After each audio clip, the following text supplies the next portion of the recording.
All right, we are officially live on the air. Welcome to the pilot test episode of Battle Royale. I'm today's moderator, Adam Contant. Along with me are our three debaters today. First, the head of the pro wrestling department of Last Word on Sports. He is Aaron. Hello. Next up, we have the play-by-play and head broadcaster for the North Bay Battalion, Matthew Sukram. Hi, thanks for having me. And the self-proclaimed king of the streets, Paul Hurley. Happy to be here. Happy to be here.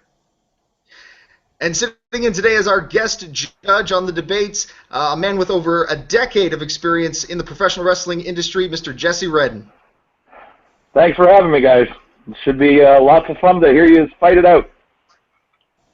All right, so let's get right into it with our first debate topic. I believe this is going to pit Paul against Aaron. The question, WWE and Vince McMahon himself made the announcement on Monday that Roman Reigns will defend the WWE World Heavyweight Championship in the Royal Rumble match for the first time ever. Some fans like the idea, some fans not so much.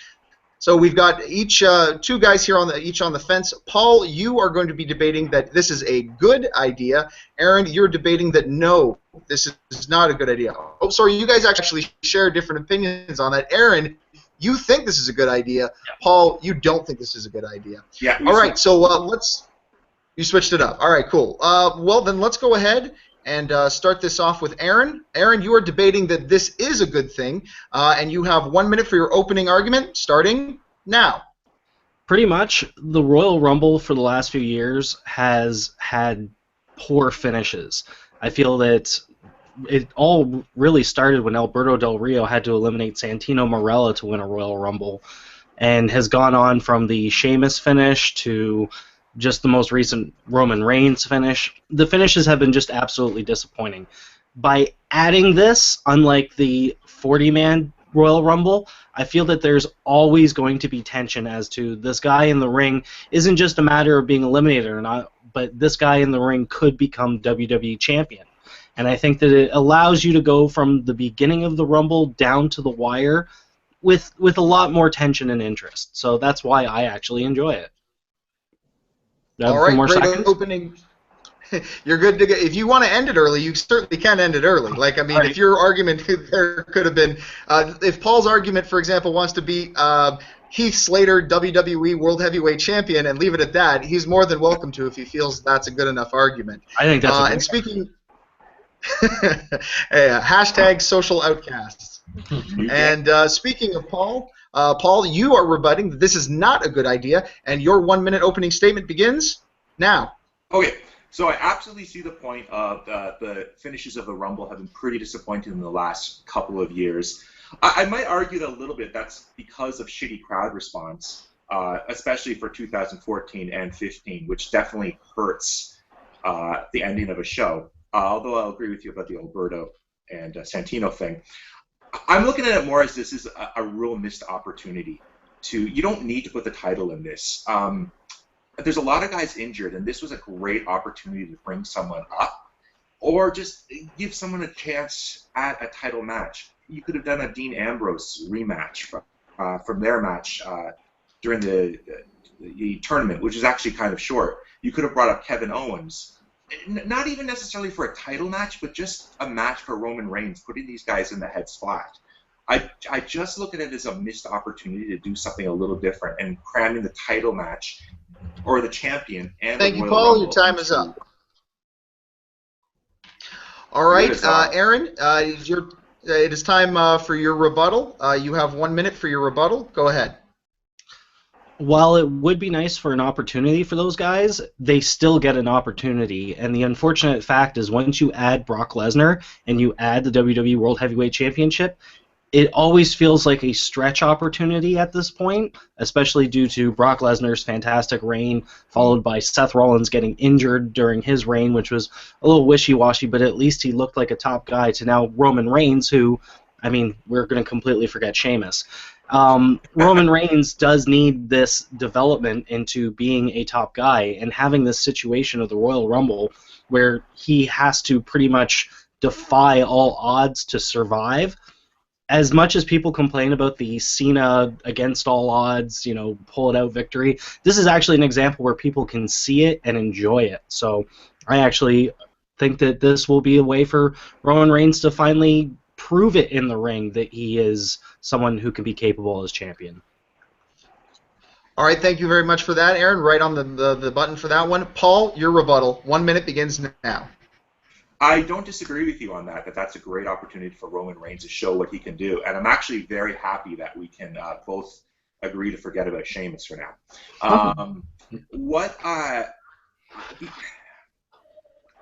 Sorry, I lost my mindset here where I was going with this. Oh man, I totally lost my mind. All right, sorry, I'm back on track. I guess what I'm thinking here as well too is this also sort of weakens the title in that we made the joke before about Heath Slater, world champion. It puts Heath Slater on the same boat as, or the same level as Randy Orton, Sheamus, Brock Lesnar. Heath Slater's a great wrestler. It's a good wrestler, a passable wrestler. I don't begrudge him that, but should these guys have a title shot? It sort of weakens the, I hate to use this word, purity of the title when anyone who doesn't necessarily deserve a shot gets a shot. And I think it'd be nice to sort of go back. Time is up, Paul. I want to punch you, Adam. Okay. I also want to... Did you... Did he punch Adam? Because he froze. That's what Yeah, I think we lost our mediator. In the best pose, too, he's just like... I cursed him. He's just trying to see how long he can hold that for. Yeah, he's just, yeah. He's fake freezing. He's completely frozen out of the conversation. That's actually really funny. At least that goes to answer the question that we had, Aaron, whether if he drops, if we drop too. Yeah, I guess he just drops. All right, well, we can wait for him to come back in. I guess, Aaron, do you have any rebuttal to what I just said regarding that? Absolutely. The Royal Rumble every year is an opportunity for guys from the bottom of the card to the top of the card to get a chance to be #1 contender. So I don't really see it as any different as them having a shot at the world title. And this has actually happened before in 1992 when everyone got a shot at becoming champion if they won it, and Ric Flair won it. I mean, you could have seen some other unknown kind of lower card wrestler do that. So I think everyone knows that in the Royal Rumble that those guys are kind of fodder, and that's okay.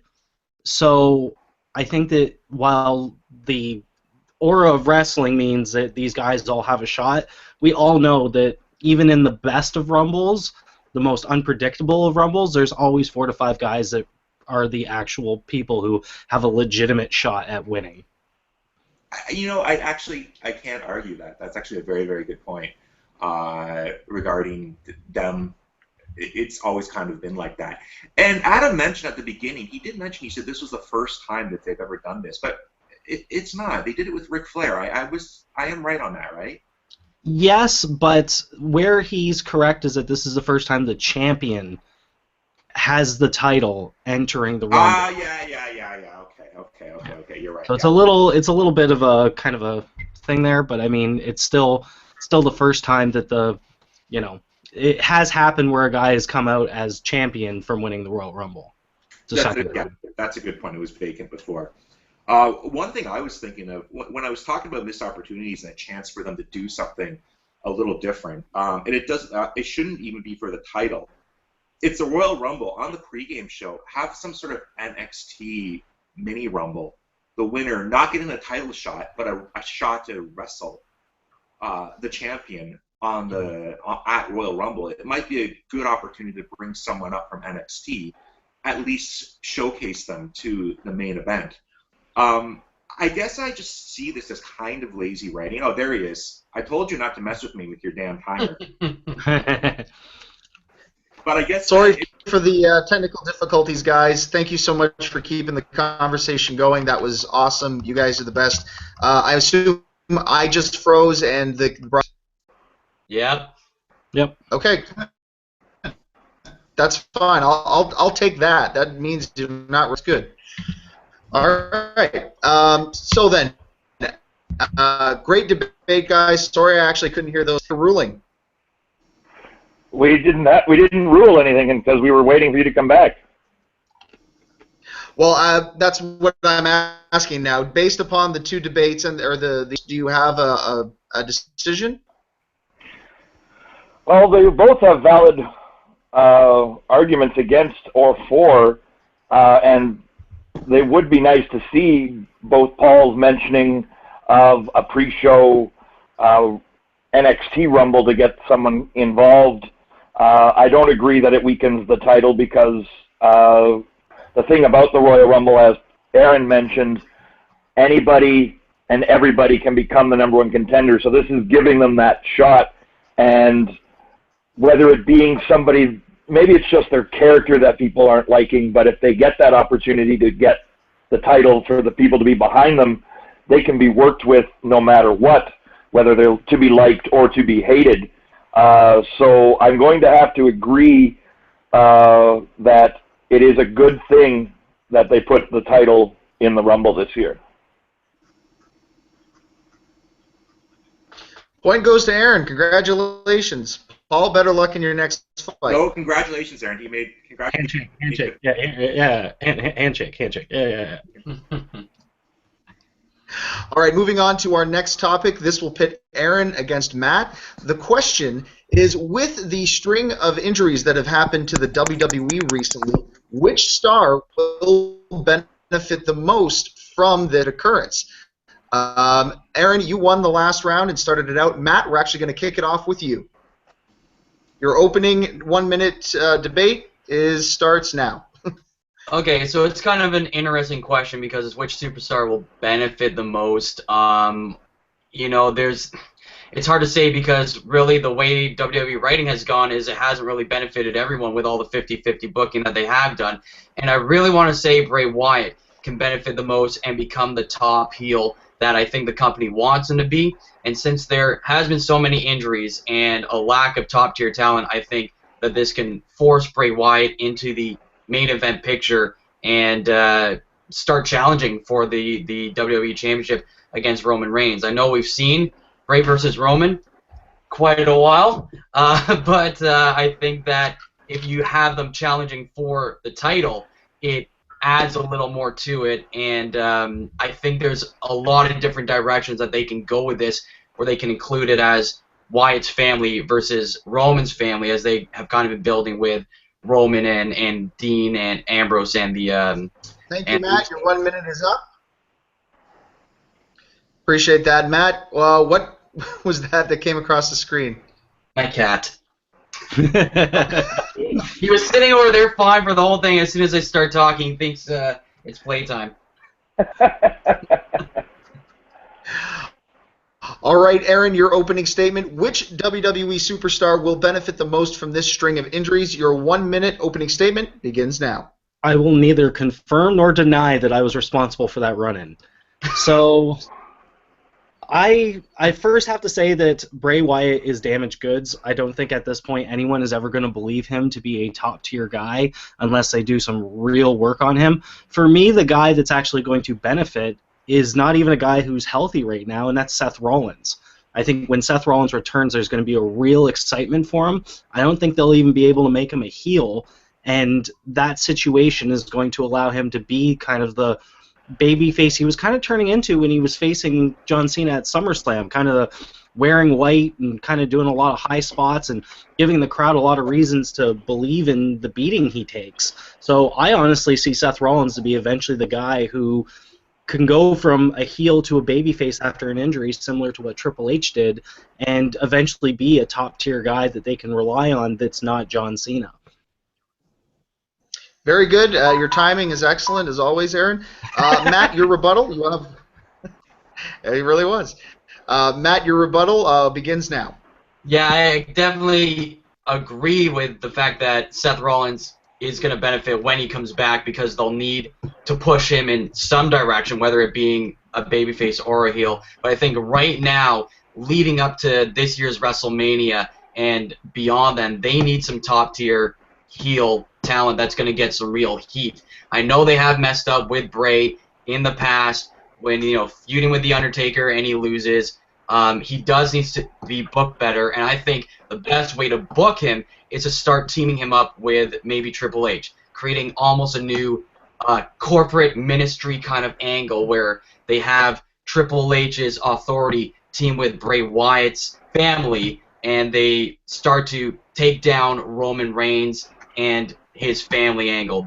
That's the only way that I can really see someone really benefiting out of this, is because then you have Luke Harper, Eric Rowan, and Braun Strowman also benefiting Matt, from that. your time is up. Thank you. Really interesting angle idea there, Matt. Aaron, your rebuttal begins now. I actually like the corporate ministry idea. My only issue with it is that right now any wrestler that kind of decides to associate with Triple H and the authority has been, it's not good. It's actually been terrible for their careers. Guys get injured. Sheamus didn't get over and started a League of Nations that Triple H didn't support. I mean, any guy, he's almost a touch of death right now because his stardom, everyone kind of feels like Triple H is going to just get back into the ring, maybe at this Royal Rumble, and that's such a bad thing to happen, and I sincerely hope he doesn't go into that Rumble and win the title. That'd be the worst thing ever. A guy who could become a top-tier guy right now, I kind of feel if I'm going to take from Bray Wyatt and his Wyatt family, it'd actually be Luke Harper, who could turn on Bray Wyatt and take over the Wyatt family and become the guy that eventually either goes after The Undertaker to build himself up or even goes after the title. I think Thank you, Aaron. Your minute is up. All right, Judge Jesse, looking over your notes there for a minute while you come to your decision. Both guys, excellent points to be made there. Judge Jesse, what say you? Well, again, both had fantastic pieces to say there, with Aaron having Triple H being the touch of death and how it's all been done before. But the main thing, the question was, who would benefit most from this whole piece of being injured? And with Seth Rollins being on the injured list, he will not benefit from everyone else being injured. So I have to give the points to Matt and Bray Wyatt. Way to go, Matt. Congratulations on your point. Thank you. Appreciate it. All right, now with that being... Now let's see if they can actually do something about it. Oh. All right, Matt. Well, I hope you're still ready to go because our last debate question comes down to you and Paul. The question is regarding a tag team that recently returned to the WWE in the fall, Bubba Ray and Devon, the Dudley Boys. Since coming back, some fans think it was a mistake for them to come back, while others think that their best days are still ahead of them in the WWE. Matt, you were arguing that the Dudleys were correct in coming back to the WWE. They made the right call. Paul, you are arguing that they did not. Paul, we're actually going to start off with you. Your 1 minute open. Did I screw that up? I thought it was reversed. According to the post that we had before that, Paul, you're right. I apologize. I read the question wrong. Did the Dudleys make a mistake in returning to WWE? Paul, you were arguing no, they did not. Matt, you are arguing yes, that they did. My apologies. Apparently, I've been into the tequila before we got here. Paul, I'm not the only one. Holy fuck. Adam Harvey, more like... All right, Paul, your 1 minute opening statement. All right, Paul, your 1 minute opening statement begins now. I'm timing this, so screw you. It's all about money. It's all about money and nostalgia. I don't think they made a mistake in bringing them back because, for starters, we all know they've got so many people on the injured list right now. So, I mean, they need no names. The League of Nations is just not cutting it for so many reasons. And neither will the Outlaws, the Outcast. So they need names. The Dudley Boys are a name. Also, too, they need to bring in the old school fans, especially for the network. The network's doing pretty well, but I think they'd like to do a little better. The Dudleys can still wrestle, and they're still quite good at it, and they're still good at cutting promos and everything. So why not bring them in? You can bring in the old school fans who love the ECW stuff, who loved them when they were putting old ladies through tables in the 90s, and you get money out of it. They'll hopefully subscribe, and they'll watch the new show. So that's why it's all about money. Perfect timing on that one. Thank you very much, Paul. Matt, your opening statement and 1 minute begins now. Now, I don't disagree that they made a mistake in returning. I think it was a good decision on their part. However, I think it was a bad decision since they've come back in the way that WWE Creative has used them. They brought them back, got the nostalgia factor. You're right. People love the Dudley Boys. They can still wrestle. They can still work the microphone. But what have they really done to enhance the tag team division? They come in. I believe their first little feud was against the Ascension, I believe, and they basically jobbed them in a couple of minutes. They haven't done anything to really enhance the product outside of just being the name that they are. I think if you're going to use the Dudleys, you have to have them push the younger talent that's there, whether that be the Ascension or whether it be some other new tag team that's starting to come up. It was unfortunate that I guess Cesaro and Kid. Your 1 minute is up, Matthew. Thank you very much. Just as a point of note for you, Judge Jesse, Matt started off their feud with the New Day. They went right into a program for the WWE Tag Team Championship. Right. Paul, your 1 minute rebuttal begins now. I would disagree. I think that they are doing actually a pretty good job in putting up the younger talent. I don't remember if they actually did go against the Ascension, but if they did destroy the Ascension, let's be honest, the Ascension is going nowhere. They're beyond repair at this point. They're not ascending. Yeah. Nothing's happening with them. So, I mean, it's sad, but they're kind of done. So they can be used to push the Dudleys. Now, the Dudleys, I do believe, put over New Day, who don't really necessarily need it, but it helps them.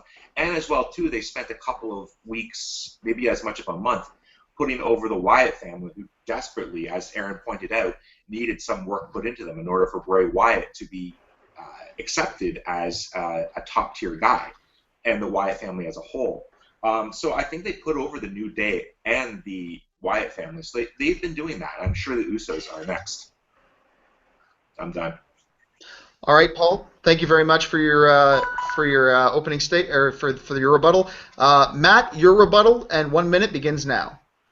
You know, it is hard to argue that point because I was gonna say the thing that the Dudleys did best was their table match gimmicks, and then WWE went and allowed them to use that gimmick in a match at the last pay-per-view at TLC against the Wyatt family, and the Wyatts did end up winning that, but then bringing Tommy Dreamer and Rhino into the equation, just getting more names into there. I mean, I don't know how far you can go with them now that you've done that. I just hope it doesn't come to a point where you see their career just melt off. You see their career just end off where they're just basically then jobbing out to everybody. I mean, you have the nostalgia factor. The factor there. You want to see them do well, but at the same time, it's tough if you want them to push the new talent and you want that new talent to be able to carry themselves.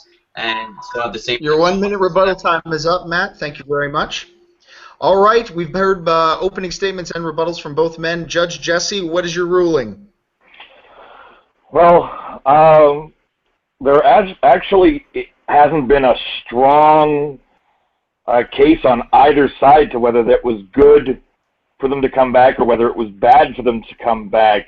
I do like Matt's idea of not liking them being jobbed out and having their career just fade into nothingness, as well as his points about really what have they done since they've been back. But Paul also has the points about having, they can still wrestle, they can still promo, and they're trying to put over the new talent, which they have done with New Day and Wyatt's. So it's kind of a toss-up because really the points between the two is equal. There's that neither one of you have given me a strong inclination to why they should or shouldn't be there. So I'd have to say it ends in a tie. All right, so we've got a very interesting situation here. So I'm actually going to go ahead and give each of you 1 more minute of debate time to see if you can try and sway the judge's votes based upon his notes that he's given back to you. So let's go ahead and start off with Paul. Paul, your 1 minute rebuttal begins now.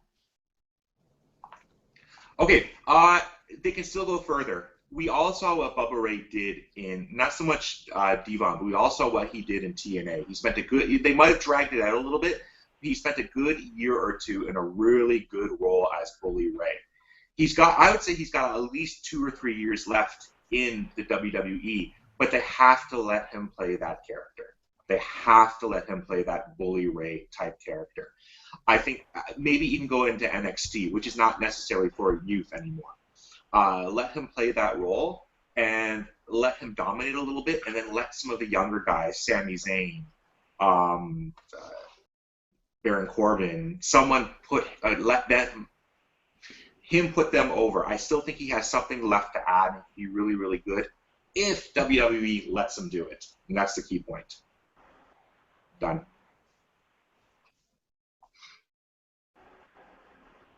Is he there? Did Adam freeze again? He looks like he's freezing. Oh, no. Come on. We can still go with this. Okay, well, yeah, so 1 minute there, Matt, your final rebuttal of why you think they should not have been there.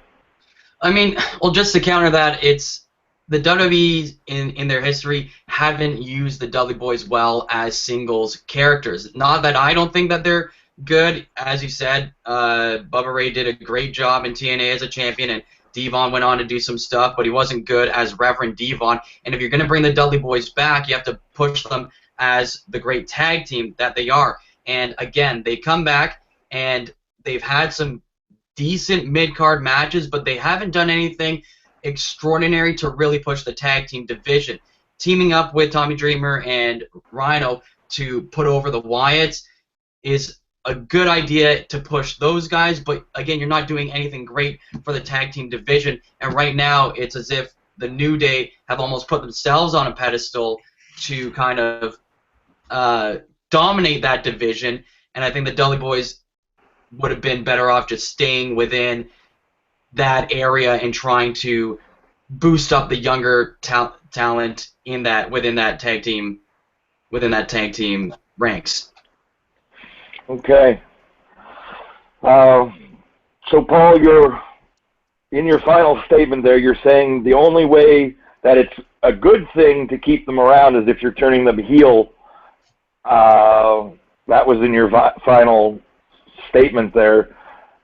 So I'm going to have to go with Matt and just say that because they haven't done anything, and unless with your ruling saying that the only reason that they should continue to stay around is by turning them into a bad guy. I don't think that's the only reason, but like you were saying there in your final, that was your main key, was turning them bad will keep them around. So, yeah, I'm going to have to go with it was a bad idea because they haven't really done much in anything. So, yeah, the point there will go to Matt. All right. Congratulations, Matt. Thank you. Just for the record, I do like that they are around. It just for argument's sake. For the record, too, I think they've been using them really shittily. Yeah, I know.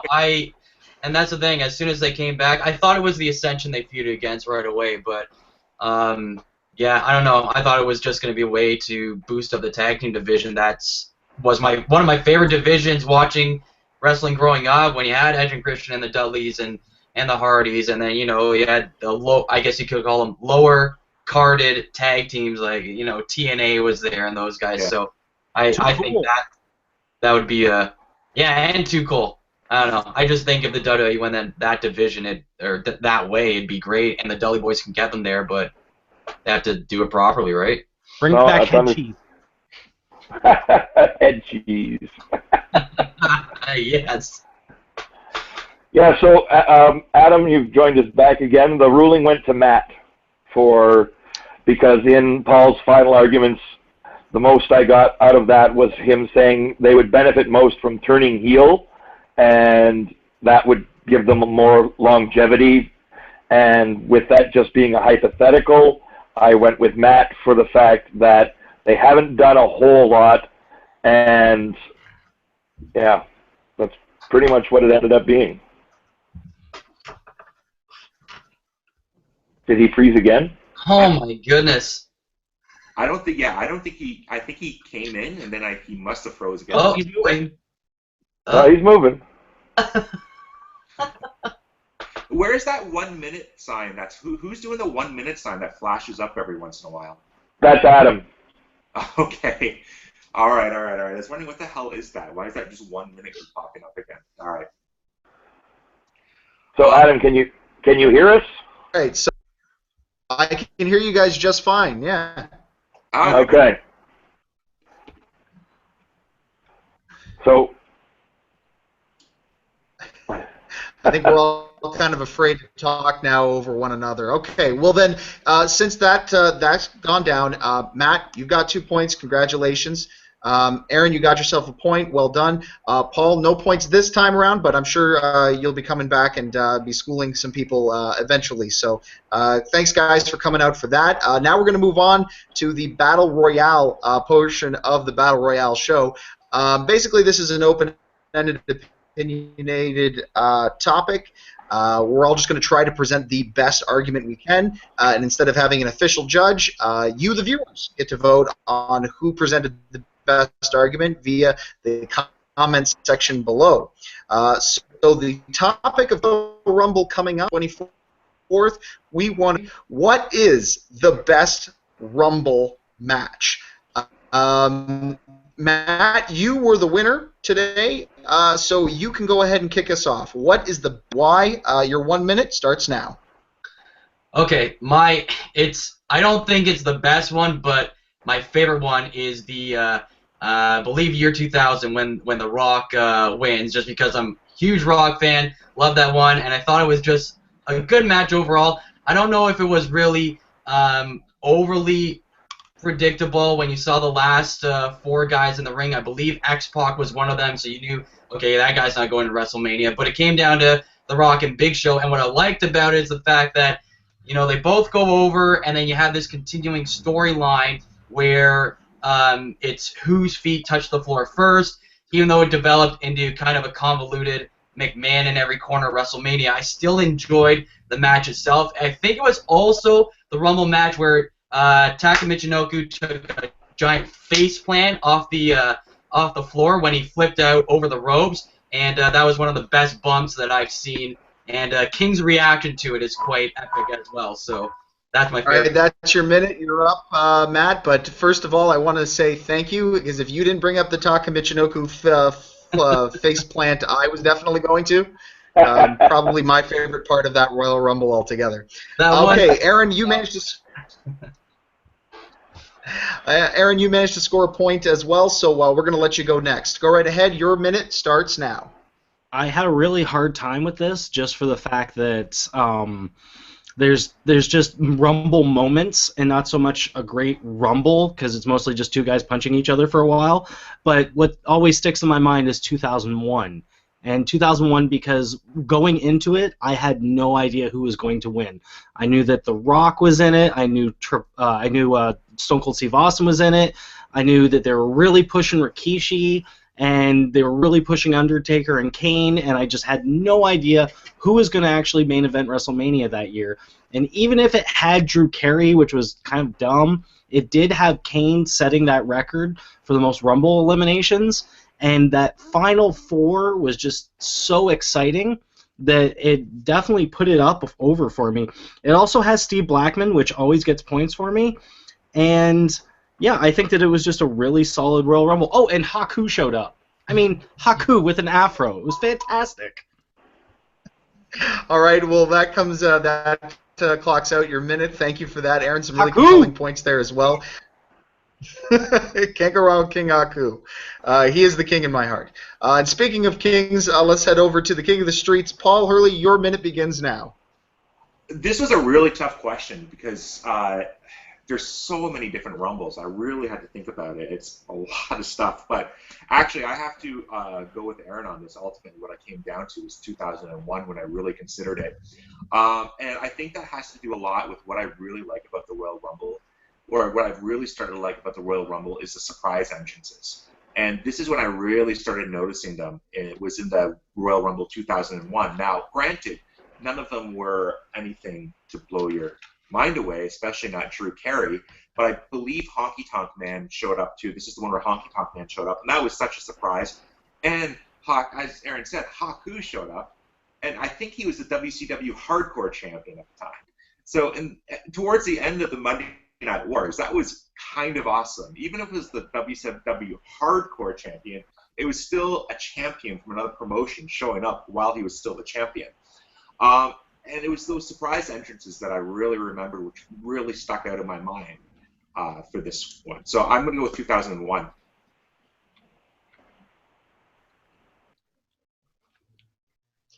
Excellent. Thank you very much for that, Paul. Jesse, our special guest judge, your minute begins now. Well, not to sound like a broken record, but I had also picked Royal Rumble 2001 for the fact that Kane dominated.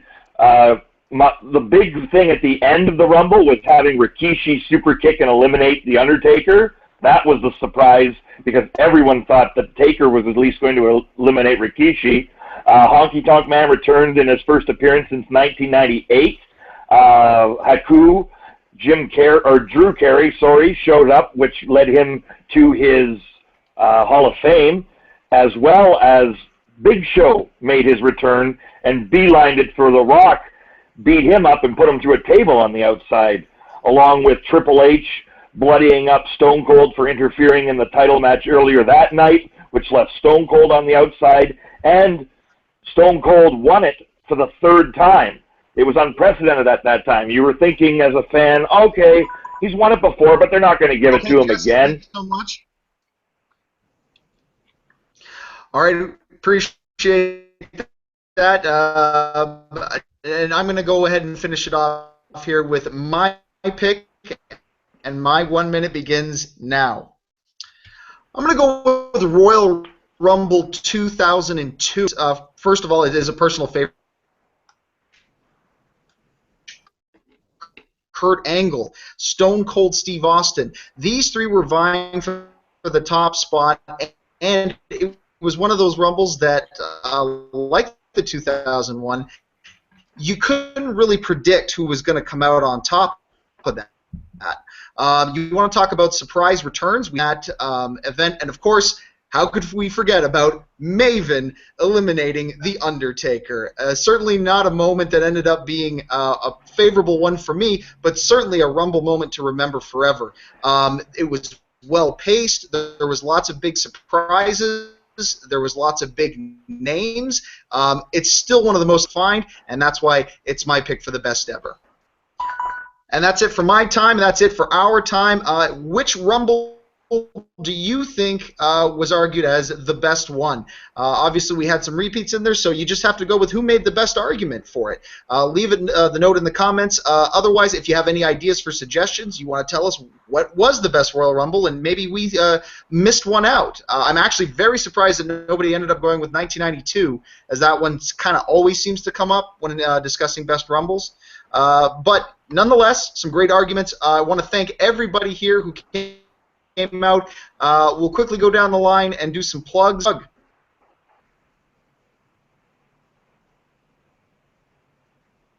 Plugs? Who do you want to start with? Well, I think I said Aaron. Aaron, let's start with you. Anything you want to plug? Yeah, just want to bring up, you can find me on Twitter at Aaron, WROTKOWSKI. You can also check us out at lastwordonsports.com, where we write wrestling articles and we have podcasts like Wrestling to the Max. A lot of fantastic stuff there. Be sure to go check it out. If you want to find us on Twitter, it's LWOS Wrestling. Matt Sukram, anything you want to promote?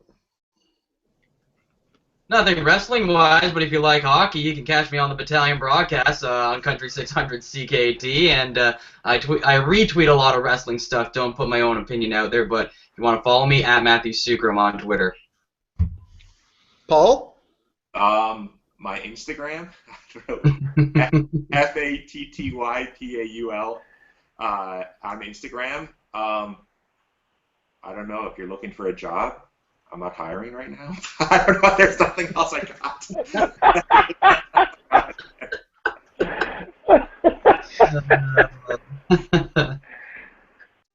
That's it. That's what I'm. That's all I got. All right, and Jesse, anything you'd like to? Sure. You can follow me on Twitter. Anything you would like to promote, Jesse? Yeah, sure. You can follow me on Twitter at King of Canada JJ. You can visit my website, jessejones.info. That's JESSYJONES.info. And other than that, yeah, follow me there. Watch that stuff. Enjoy yourselves. I had a great time. Thank you for having me.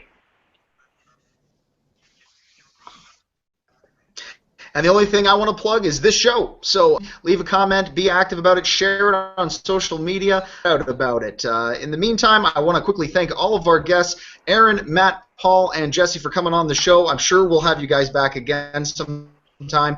And that's it. The final bell is rung. The Battle Royale is over. I don't think any of us are going to WrestleMania, but the matches are definitely done for the night. Thanks for joining us, everyone. Till next time.